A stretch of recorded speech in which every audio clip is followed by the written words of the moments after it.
What's up, guys? I'm Alex. I'm Jason with the Table Monkeys, and this is Table Talks episode 17. So we went out to Ironarms group in Barrie and pulled with Janek Kwias, who is known as the Yannickosaurus, as he was labeled by the Aussie arm wrestler. So yeah, once he gives you a nickname. Yeah. It's hard to live it down, once he gives you a nickname like AK-47, that one's going to last. It's a good name, though. I'm not mad about it. No, it's a great one. Umesh the Destroyer. Yeah, that's another good one. It's really good. No, he's good with the nicknames.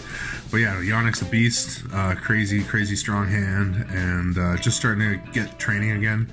I guess he hasn't been training much recently, so... And his left is the one that was tore, right? Yeah, he tore his left bicep. I guess it was in February, so it's about 6 or 8 months ago anyway. A long time. This year has been going on forever, I think. I know. What the hell, 2020. So yeah, but some good matches recently.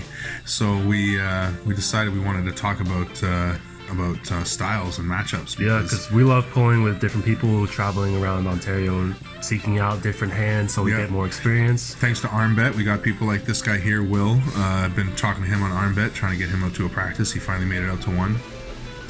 And just high hooker. Yeah, he pulled with Devin and stuff. He's really strong, so got some good wins on his resume. And Anthony here, also really strong. So yeah, just trying to get out and pull with as many people as possible because everybody pulls different. Exactly. Like Anthony here is crazy constant pressure. This guy just once he starts to drive, you think you can wait it out. There's no waiting it out. It just does not stop. No, he picks one lane and he goes that direction. Lane and just constant and will not let up. Like you can wait all you want. It's just gonna go right. Makes it super hard to adjust your hand position. Yeah, as soon as you make an adjustment, his pressure's so constant. Yeah, he gains something. And and then Dustin's so difficult because his hand is high. Like his high knuckle and his pronation is just stupid strong, and his cup is really strong too. Yeah. But it's his ability to stay high that makes him so dangerous, right? Anyway, even the guys at the top are, traveling the globe, seeking these guys that they can pull with to get more experience, test out their hands against these guys, see where they're at. Yeah. Because it's training is one thing, but the only way to actually test what the training is doing is against a formidable opponent. Mm-hmm. And Devin had that idea. So he went down to the States, and we'll talk about a couple of his matches first, because the first one was, I think everybody was super excited about. And I know there was some inclination that it might happen and stuff, but it was still pretty surprising when it did. Yep. It was definitely surprising awesome to Michael, who had already done a 3-hour BFR workout. Yeah. He was not too happy about that. No, he wasn't. And it just shows how cool the sport is too, the camaraderie. Like not only that he was cool with that, like being snuck up on like that, and then actually pulled the match, but then afterwards when they're talking about it. Yeah. So just to talk about the match quickly. So there were definitely elbow fouls by Mike off the beginning, but if there was a WL pad, maybe that wouldn't have happened. Yeah. And then obviously elbow fouls at Devin at the end. But it was cool to see his King's move holding Mike off and him seemingly to take his hand back and cut Michael in. Yeah. Seems like he's in a good position. Yeah. And you got to realize too, he's not trying to win in that match. Like Devin is always trying to feel things out, especially in practice, and he didn't expect there to be only one pull. Right. He was expecting to pull him 10 times, 100 times, and just have a bunch of fun with it. So he was just trying to feel things out. Mm-hmm. But once Michael gets his shoulder behind his hand, it's still too much for. And he got it out from a crazy position where he got behind it. It's crazy how he gets behind his arm. It's awesome. Yeah, it's fucking awesome. Yeah.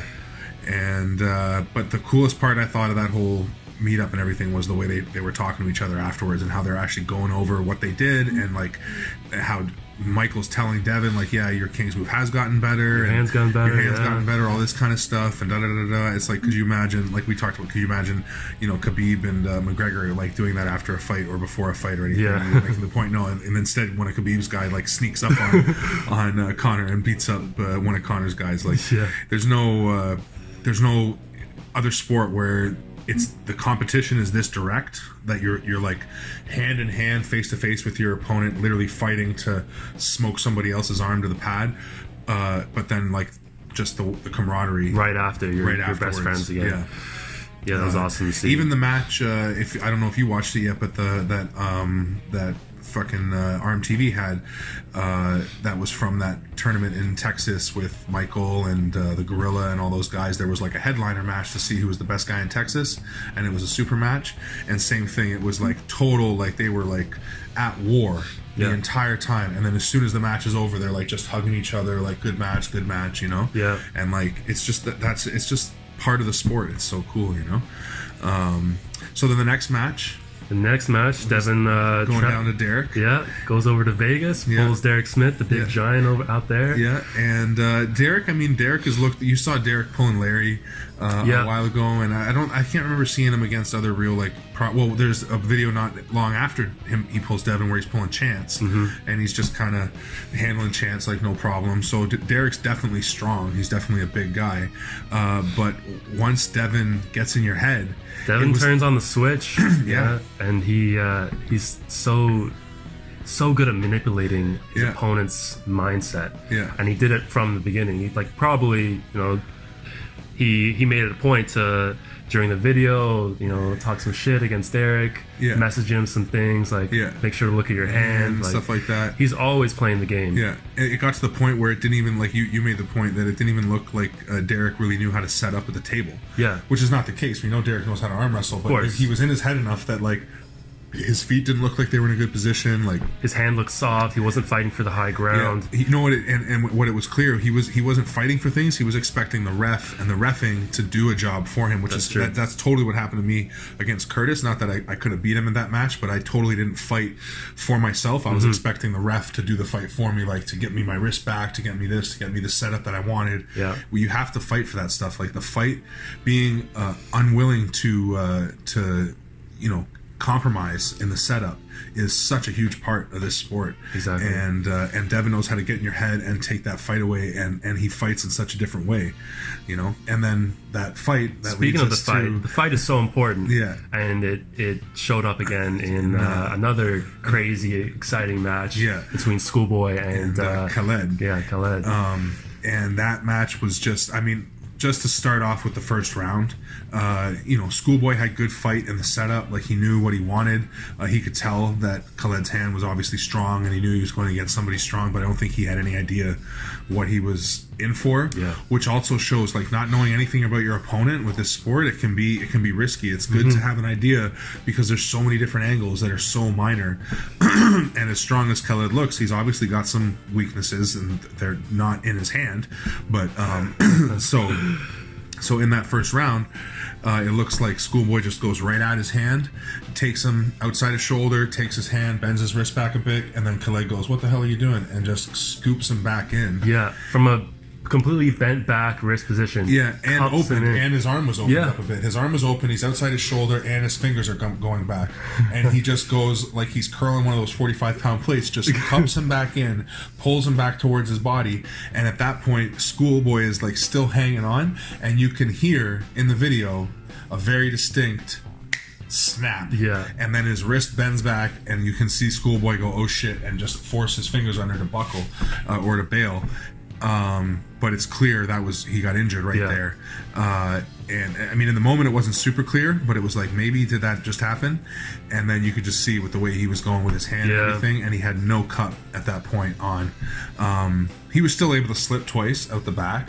And that was surprising. Yeah, and then that first one, the amount that he moved Khaled's arm back across the table coming out of his grip, again, shows that if you can get past that fucking monster of a hand that he has and get to his arm, and your arm is of an elite level, like I think that's where his Khalid, if he has a weakness right now, it's that his hand is so much stronger than his arm, which once he gets against people that can take his hand away, that are good enough. But at this point, like, how many arm wrestling practices has he been to? Maybe I know we have no 10, idea. Yeah, maybe less than 5. Like, who even knows if he is as unexperienced as he claims to be, which I'm not doubting. I'm just saying if that's actually true, it's like then the gains that he's got to make are going to be huge.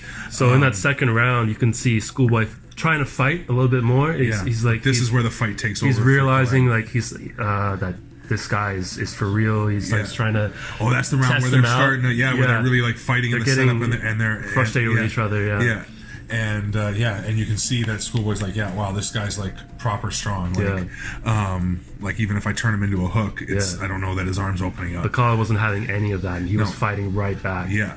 And then where he really fought, which is where again, this is like the refs do have to have some control of a match, and this is the if you're gonna have practice matches, if you're gonna have matches in practice, and they're gonna be serious, then the refs have to treat them seriously. Right. Like it's important for the refs to be in control because. If they were playing with running fouls and WAF rules otherwise, then Khalid should have got an elbow foul and then the slip. So Schoolboy should have had the strap after the first round. Instead, he had to slip twice with his thumb being ripped off by this monster.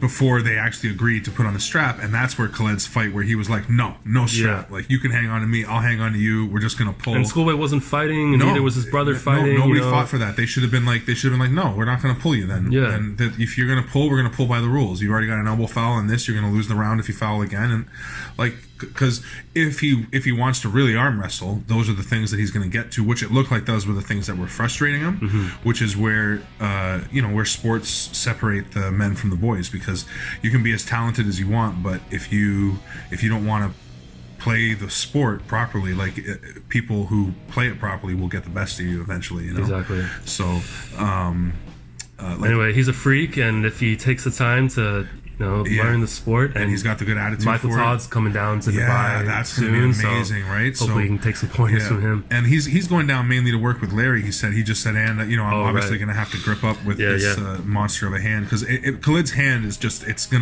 people are going to travel the world to grip this guy's hand now. It's that big and fucking impressive. Especially you see him lifting those 45-pound plates. Like it's just stupid how easy he makes some of the hand strength stuff look. Yeah, that's a Jerry move, right? Yeah, but he does it like easy. Jerry said he holds it out static for like 30 seconds or something, which is crazy. Yeah. But Khalid picks it up like it's a piece of paper. It's like it's a notebook or something.